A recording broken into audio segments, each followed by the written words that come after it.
This is the only sort of truck stop in the entire state of Vermont. This is at St. Albans, Vermont, which is in far northern Vermont along Interstate 89.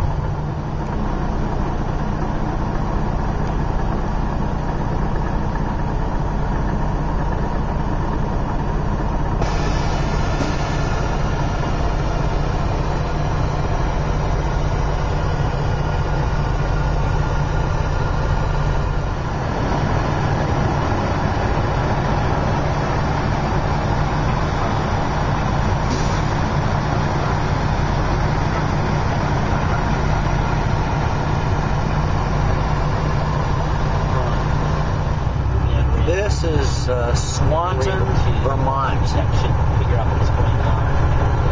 I see GoDaddy has unlimited bandwidth on some of their upper share posting accounts, and I just saw an article about 1&1 having this unlimited bandwidth. So I'm going to move all my podcasts over to one of those sites, and I was like, okay, but buyer beware.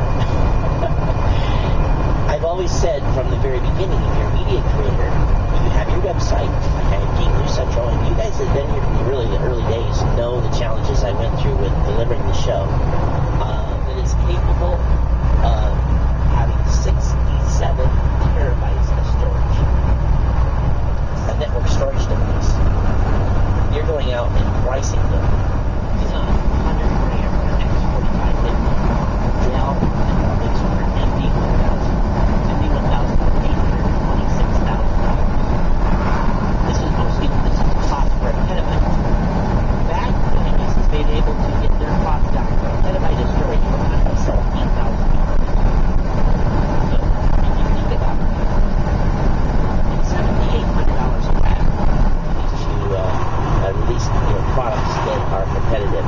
So keep an eye out. This is Alberg, Vermont. In Japan. Eric is actually was used to live here in Hawaii, and they moved out to Seattle for a while. Was working for a startup, if I remember, and him and his wife. Real interesting article here. Bonnie, she has announced that it has received a premium. I read this, I was like, huh? Cool, introduction. So I guess if you're rich and you have two plans with AT&T, or maybe a AT&T plan and a packed, maybe you've got a T-Mobile account or something similar.